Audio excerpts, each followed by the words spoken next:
Yo, what's going on, people of YouTube? It's your boy, the Gale, back at it again with another VV video. I'm excited. A lot is going on in the VV community. Things are going down. As you can see here, I got some new additions to the team. I got some pretty cool Mermaid Cornels here. I got the 1212 Tropicana. And I want to shout out my guy, Pomsa here. We've never met. But he posted something in the feed, and we talked, and we were able to make a trade. No escrow, just two humans and trust. That's all it takes sometimes. I'm not advising this, but you should probably wait until the marketplace opens up. But it was just refreshing to be able to trade with somebody that you don't know and just have a mutual, common decency to not scam each other. So I wanted to highlight Pomsa. Shout out to you, my friend. I wonder if you see this. That'd be great. That'd be pretty cool. I want to keep the shout outs going. I see a few of you guys have found out about my boy Veve Moonboy. Yeah, the cat's out of the bag. He's my crypto escrow go-to guy. He's live streaming 24 hours a day, just about every day almost. So if you want around the clock Veve, Omi, and Ikomi content with some cool music and just a place to hang, he's the guy. So check him out. If you want to stay up to date with current eBay prices and current prices of your NFTs, Butt Thompson is a place to go. He updates 2 videos a day, I believe. Pretty cool guy. Check him out. If you're jonesing for some VV news, hit up Cavell Anderson's page. He's constantly producing VV updates and VV news as it drops, as it comes by, about 3 to 4 videos a day, it seems like. So check him out. He's got a background in gaming development, I think. So give him a look. And last but not least for today, Flamingo Crypto. She's not a VV specific, but sometimes we got to diversify. And if you want to hear about cryptos that you might not have heard about, then she's the channel to check out. And the cool thing about her is she always gives a spiritual message for the soul to think about at the end of her videos. So give her a watch if you want to possibly diversify and just get a good message at the end of her videos. When people add value to your life, it's important to pay it forward. Whether it be good advice or whatever, it's important to do that. So a shout out is the least I can do. And the crypto community has to stick together in general. So I'm going to give shout outs from time to time from people that I see on YouTube that help me out in one way or another. So that's that. So let's get down to business. So by now we've gotten 3 confirmations of Star Trek.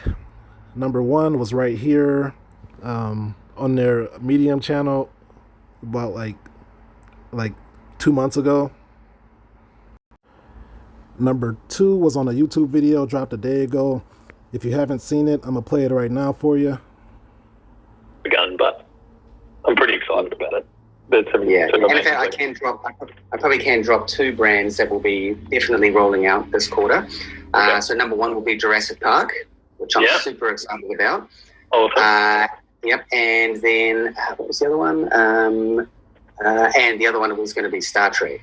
So me, myself, I'm a huge nerd. I love Star Trek, Captain Picard all the way. Yep. So I'm really excited to drop that out. Star Trek is a huge fandom. In fact, I think it's the number 1 selling fan merchandise in the world. And we've got some really cool stuff coming for that area. And number 3 was on David Yoon's Instagram. He dropped this right here. This beauty. Check that out if you haven't seen it already.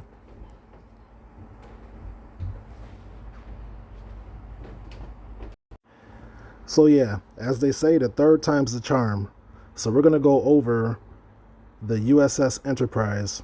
That's what this ship is right here. So let's beam on over to Wikipedia, one of my favorite sources of information, and we're going to get into it. So before we get into story time, if you want to put the video on 1.5x speed or greater, you can get through some of this quicker. It's really not that much, but I do it all the time, so just letting you guys know. But here we go. Starship Enterprise. Enterprise, or USS Enterprise, often referred to as the Starship Enterprise, is the name of several fictional spacecraft, some of which are the main craft and setting for various television series and films in the Star Trek science fiction franchise. The most notable were Captain James T. Kirk's USS Enterprise, NCC 1701, from the original 1960s television series, and Captain Jean-Luc Picard's USS Enterprise, NCC 1701-D, from Star Trek The Next Generation. There's 3 versions right there. Okay, so now I want to go over some of the influences that the Enterprise has had on America and the world. Gizmo's Low 9 blog ranked the original design of the USS Enterprise as one of the best versions of the Enterprise, characterizing the original as still superior to the 11 later versions of the Enterprise that had appeared in the Star Trek franchise. Conversely, in 2019, Sci-Fi ranked the refit design of the Enterprise as the best franchise Enterprise, ranking the original design as only the 4th best version of the Starship. Time magazine described each iteration of the Enterprise as a character in its own right. Over many decades, the Starship has influenced real-life activities of NASA and the U.S. Navy. In 1976, as a result of a successful letter-writing campaign by fans, NASA named the first initial flight test Space Shuttle Enterprise.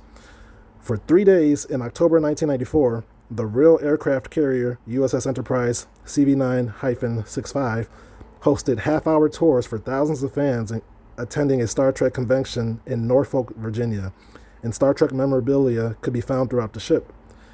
In 2014, NASA named its IXS Enterprise Advanced Propulsion Concept Vehicle after the Star Trek vessel.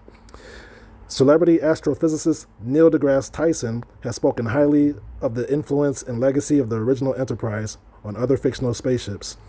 Drawing a parallel to comparing athletes between eras, he said of spaceship design, "What matters is not what they look like now, but what they look like to others at the time that they prevailed.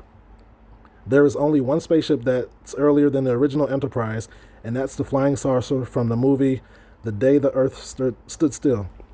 So, what matters here is, what did the Enterprise look like at the time it came out in 1966, compared with anything that had been imagined before? And when you consider that, is the most astonishing machine ever graced the screen. On the ship's influence upon scientists, man, struggling here, Tyson wrote, "The Enterprise was the first ever spaceship represented in storytelling that was not designed to go from one place to another. It was only designed to explore. It was revolutionary in terms of what we think space would and should be about." NetDragon Websoft, a gaming and mobile internet company in Fuzhou, China, based the architectural design of its headquarters building in the Next Generation era Enterprise, primarily the Enterprise E, under an official license from the CBS. So, as I mentioned earlier, there's about 7 to 11 versions of the Enterprise. And I did some sleuthing and found out that the one we want to take a look at this time is this one right here. Oh, I didn't do that right, whatever. This one right, the second to last one. So, the U.S. Enterprise NCC-1701-D, or Enterprise D, is a starship in the Star Trek media franchise. Under the command of Captain Jean-Luc Picard, it is the main setting of Star Trek The Next Generation and the film Star Trek Generations. It has also been depicted in various spin-offs, films, books, and licensed products. So its first appearance was Encounter at Fairpoint in 1987, The Next Generation. Its last appearance was in Remembrance, 2020, Star Trek Picard. It was created by Andrew Probert. Let's see here. It launched on October 4th, 2363, and was decommissioned in 2371. So it had a good 8-year run. Its captains were Jean-Luc Picard, William Riker, and Edward Jellicoe. Let's see here. Its class was Galaxy. Its armaments was phasers and photon torpedoes. Its defenses it had a deflector shield. Its maximum speed was warp 9.5, propulsion, impulse drive, and warp drive. And its power was antimatter reaction. That was for the nerds. The next generation occurs 78 years after the adventures of Captain James T. Kirk in the first Starship Enterprise in the original Star Trek 1966 to 1969. Andrew Probert's Enterprise D updates Matt Jeffrey's iconic 1960s Enterprise design, depicting a ship supporting a larger crew on a longer mission to boldly go where no man has gone before. Whereas Captain Kirk led a 5-year mission, the new crew would be outfitted for a mission of at least 10 years. To sustain such a journey, the new vessel would be twice as long, 8 times the volume, and include the crew's families. Roddenberry also wanted the ship to depict an improved quality of life for its crew. It would be brighter, less militaristic, and have sleeker and refined interfaces than the original Enterprise. He wanted the Enterprise to convey a harmony between science and the quality of life. So the ship pretty much carried a crew of 907 and their families. And this is the original design. Andrew Probert submitted this art to the United States Patent and Trademark Office for a toy spaceship in the likeness of the Enterprise. The illustration shows the top of the ship. The patent was awarded in 1990. So here's a fun fact. In October 2006, the 6-foot Enterprise miniature was auctioned at Christie's, along with other models, props, costumes, and set pieces from the Star Trek franchise. Its projected value was $25,000 to $35,000, but the final sell piece was $500,000, pretty much the most expensive item in the auction. So if you've never seen this beauty in motion, here you go.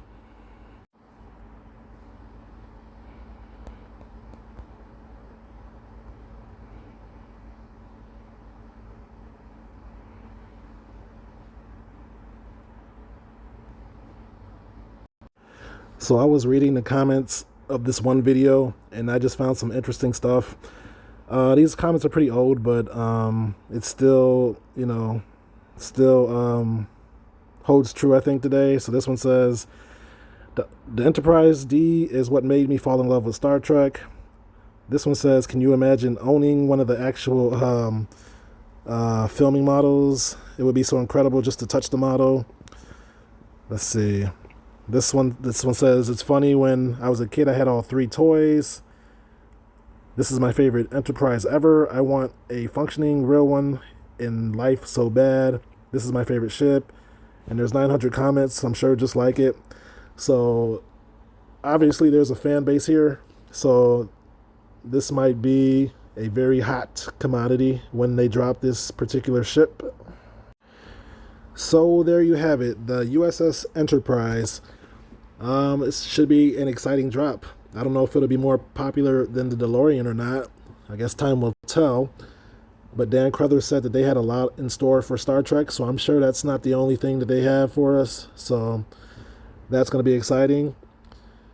But speaking of exciting, let's see. We're only 13 hours away and 22 minutes from the DeLorean drop. That's going to be something to behold. Yeah. So I guess that's the end of my video. And without further ado, I want to thank you guys for watching until the end. Thank you for your support. I feel the love. It's nice. And I'm not a financial advisor, guys. Just a guy with a lot of opinions. And I'm excited about Ecomi. I'll see you guys in the next video, and peace out.